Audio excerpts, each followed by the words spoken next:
Assalamualaikum warahmatullahi wabarakatuh. Kita masih membahas hadis yang ke-30. Al-hadisus salasun an Abi Sa'labat al-Khushani Dzursul bin Nashir radhiyallahu anhu an Rasulillah sallallahu alaihi wasallam qala inna Allaha farada fara'idha fala tudayyi'uha wa hadda hududan fala ta'taduha wa harrama asya'a fala tantahikuha wa sakata an asya'a rahmatan lakum ghairu nisyan fala tabhasu anha. Hadisun hasan rawahu Daruqutni.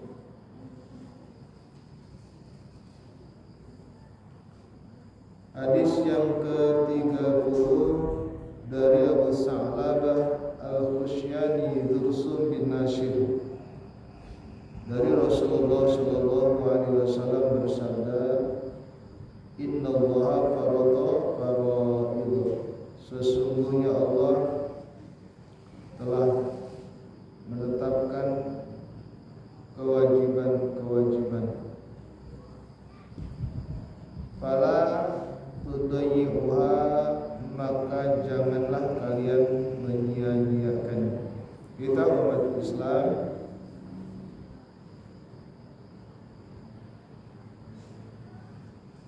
mendapatkan taklif,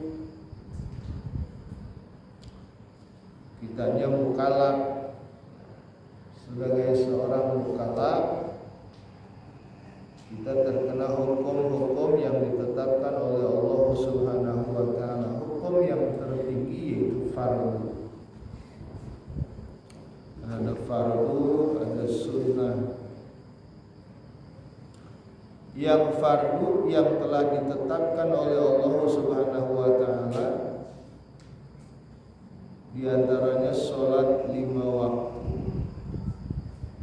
puasa Ramadan, zakat, haji bagi yang mampu. Itu fardu-fardu yang telah ditetapkan oleh Allah Subhanahu wa taala.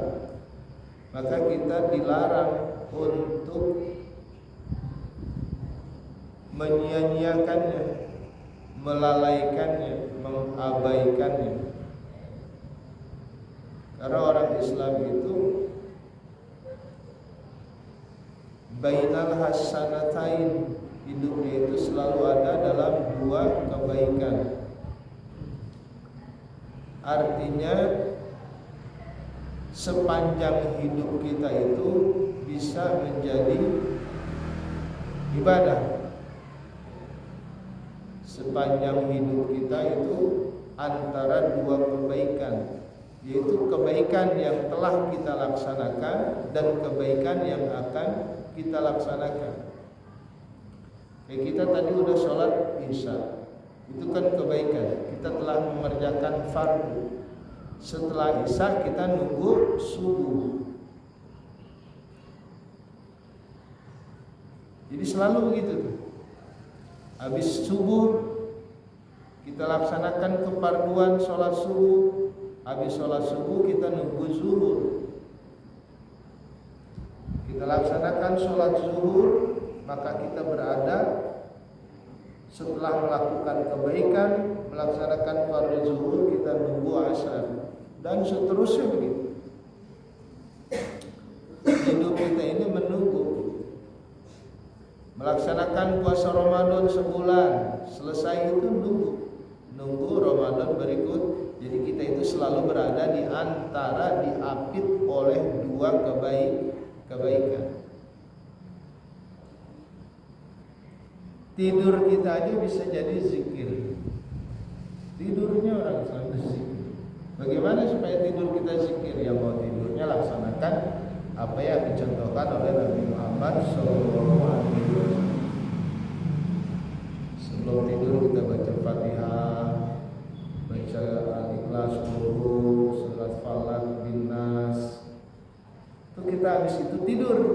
Tidur kita dihitung zikir oleh Allah Subhanahu wa taala. Cuman sekarang jarang orang begitu.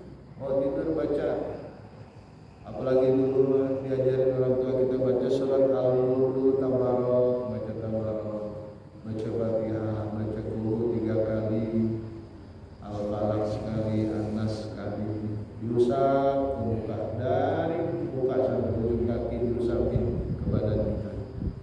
Tidurnya zikir. Nggak bangun lagi kita, termasuk husnul khotimah. Sekarang kan jarang kayak gitu. Nonton YouTube sebelum tidur. Ada nggak orang yang sebelum tidur chattingan, tahu-tahu tidur?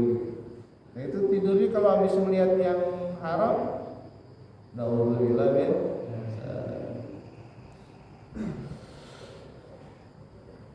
Sekarang itu lebih banyak orang yang melalaikan.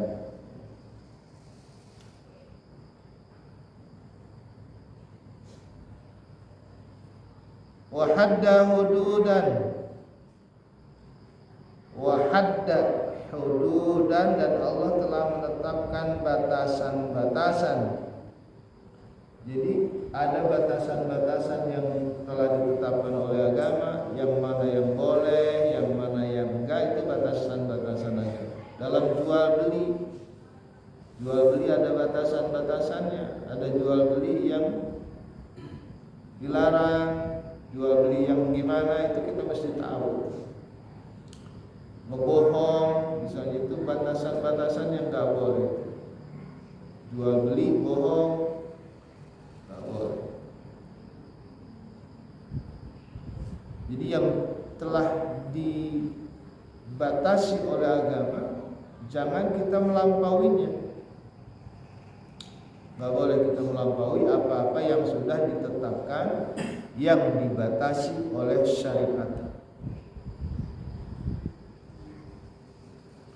Wa harrama asya'a, dan Allah telah mengharamkan berbagai hal.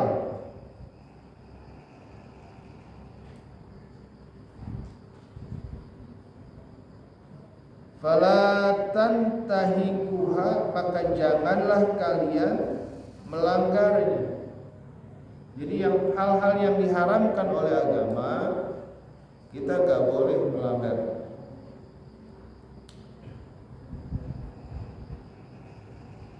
Apa saja yang dilarang oleh agama?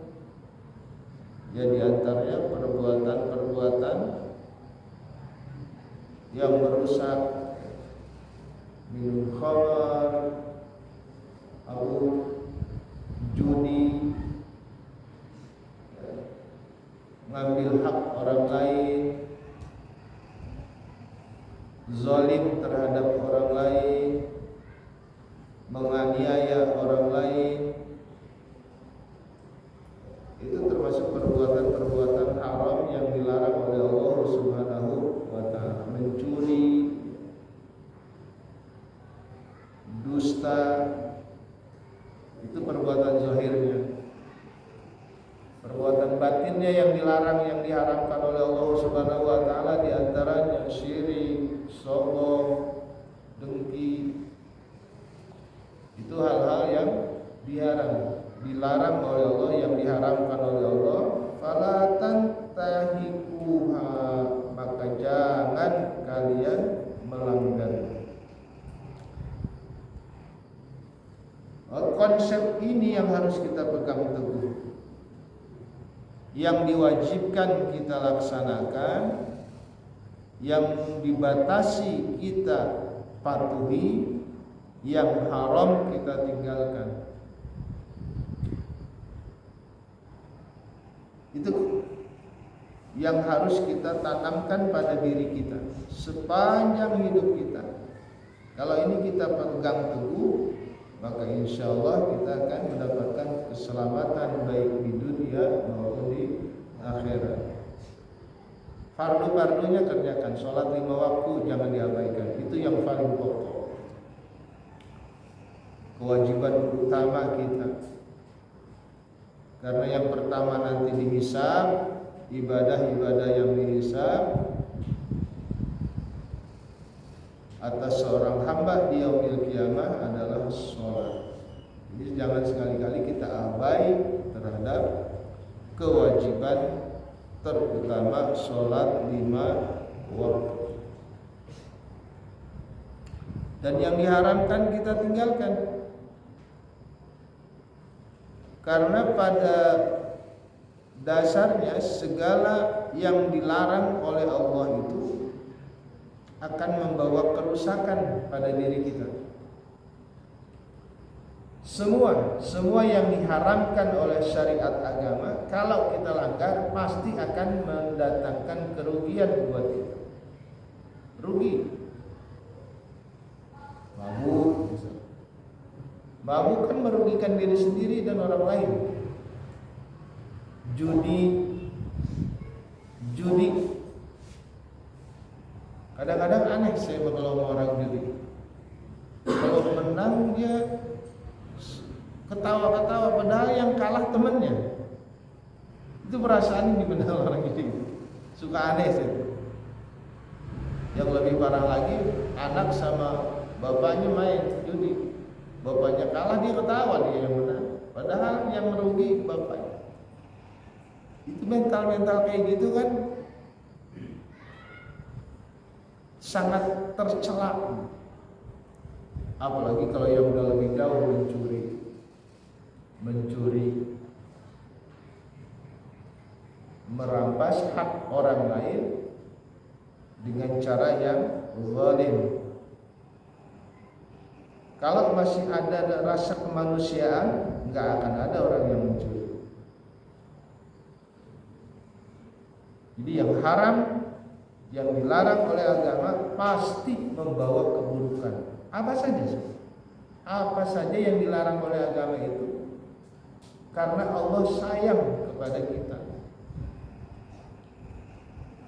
Dan apa-apa yang diperintah oleh agama itu pasti akan membawa kebaikan. Itu harus kita yakin itu.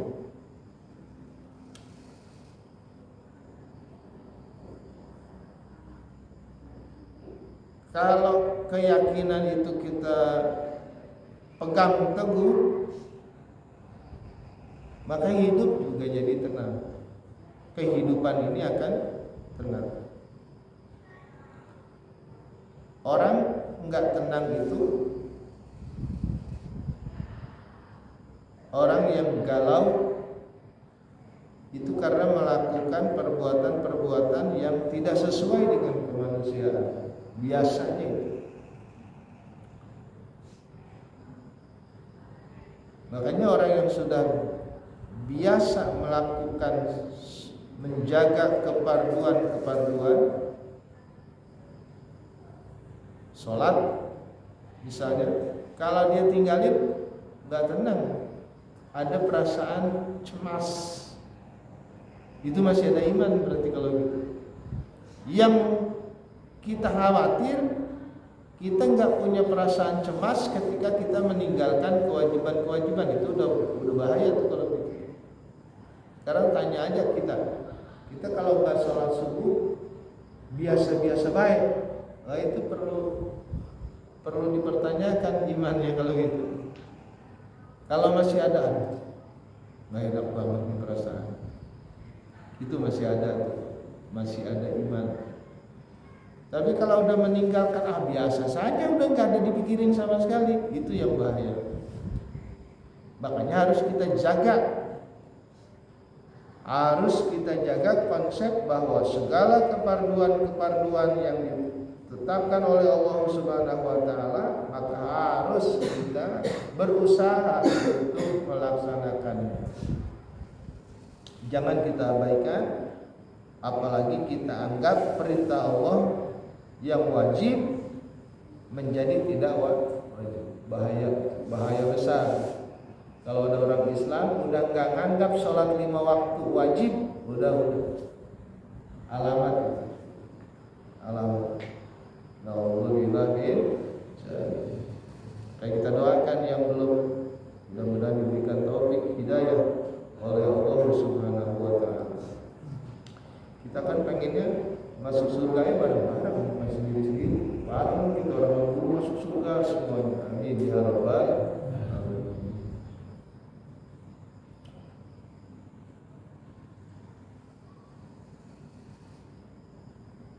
Wa sakata an asya'a rahmatan. Dan dia Allah telah mendiamkan banyak hal rahmatan lakum, sebagai rahmat kepada kalian. Ghaironisyan, Allah mendiamkan beberapa hal tersebut bukan karena Allah lupa, tapi karena Allah Maha Pengasih. Sebagai rahmatnya banyak hal yang tidak dibicarakan.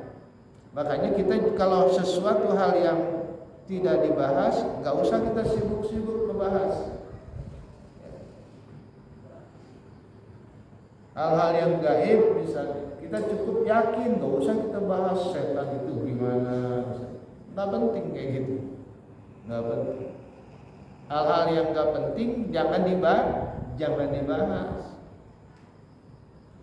Kayak ayam sama telur, ayam dulu apa telur dulu, kan nggak penting kayak gitu. Sampai botak nggak ketemu itu, ayam dulu apa telur dulu. Nah kayak gitu kan sia-sia tuh membahas yang begitu. Ya. Hal-hal yang dibahas ya sudah saja. Atau hal-hal yang tidak ditetapkan, nggak usah kita cari-cari. Misalnya pakai baju merah boleh enggak? Enggak dibahas berarti boleh. Kayak pakai baju warnanya apa? Sunnahnya memang putih. Kalau enggak dilarang, jangan kita pusing-pusing mikirin. Itu sebagai rahmat Allah Subhanahu wa taala. Jadi terhadap hal-hal yang tidak dibahas, yang didiamkan, itu jangan kita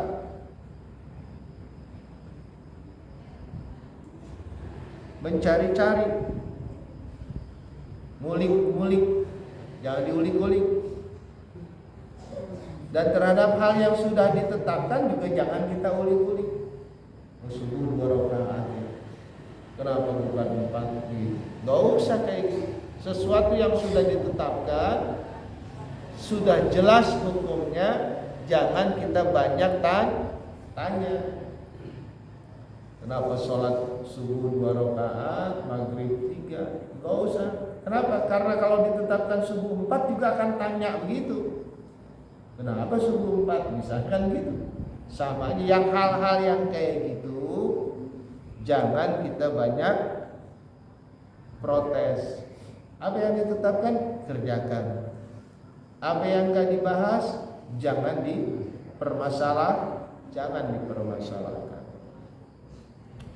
Jadi kewajiban kita yang pertama, laksanakan kewajiban-kewajiban yang ditetapkan oleh Allah, jangan kita abaikan. Patuhi ketetapan Allah dan Rasulnya, jangan kita lampaui. Tinggalkan hal-hal yang diharamkan oleh Allah dan Rasulnya, jangan kita langgar. Dan jangan kita membahas hal-hal yang tidak penting, baik dalam urusan agama maupun urusan dunia. Dalam urusan dunia misalnya, yang gak penting gak perlu kita bahas. Hal-hal yang gak penting gak perlu didiskusikan. Menyibukkan diri dengan hal-hal yang tidak penting.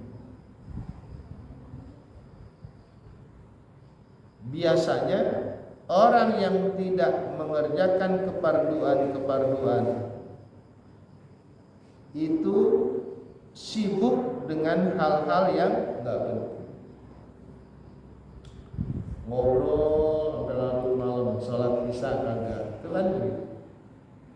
Akibat apa? Karena orang abai terhadap kewajiban. Biasanya waktu itu habis untuk hal-hal yang tidak penting karena kita terbiasa mengabaikan kewajiban. Maka konsep seperti itu harus dirubah. Main game bisa berjam-jam, baca Quran enggak. Atau ada yang sibuk zikir juga, semalaman zikir, baca sholawat ribuan kali, sholat subuh kagak. Itu juga ketipu tuh orang kayak gitu. Yang fardu yang harus dirawat lebih dulu. Ada orang yang baca sholawat 4444 bagus, cakep gitu. Tapi kalau sampai meninggalkan kewajiban, jadi buruk, jadi nggak bagus. Sedekah bagus nggak? Sedekah bantu orang, zakat nggak mau, salah. Orang kaya rajin sedekahnya, tapi zakat nggak mau, ya salah kayak gitu.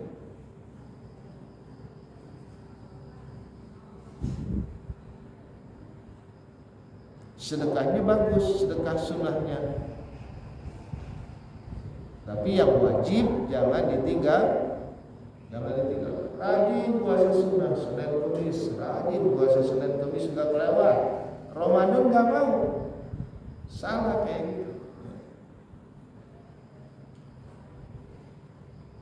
Jadi melaksanakan yang sunnah, yang wajibnya ditinggalkan, salah. Atau ada orang perempuan begini, maaf, ngapain pakai jilbab, rapi pakaiannya mah, tapi nggak sholat. Akhirnya dilepas ke jilbab, salah itu. Jadi dua-duanya wajib. Pakai jilbab satu sisi menutup aurat adalah kewajiban, melaksanakan sholatnya kewajiban. Jadi mestinya gimana? Kalau udah pakai jilbab ya sholat.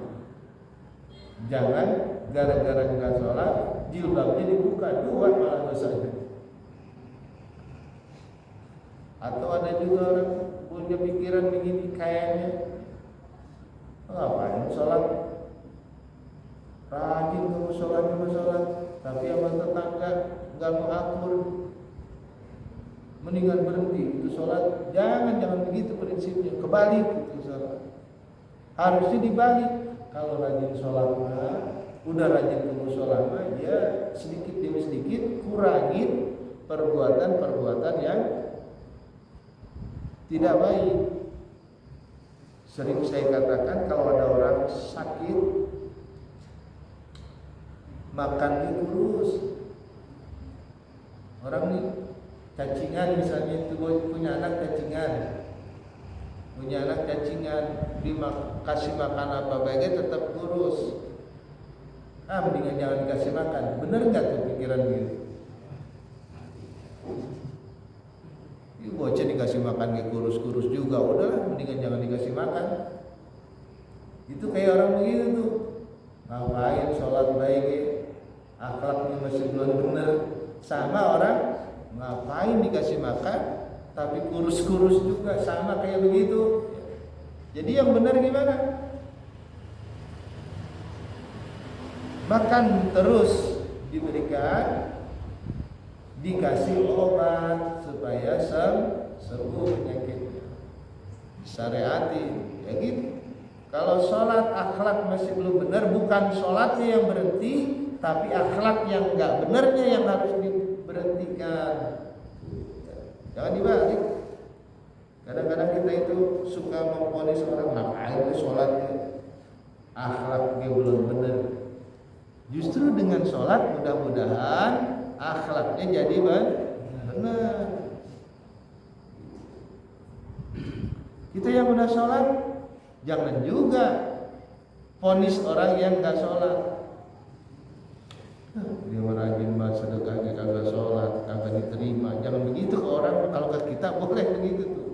Ke diri kita boleh kayak gitu. Gue sedekah merajin tapi sholat enggak.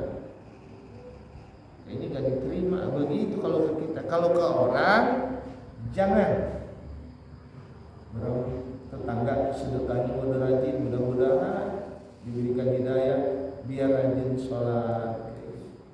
Jadi kalau ke orang lain jangan kita vonis. Hatta ke orang kafir sekalipun.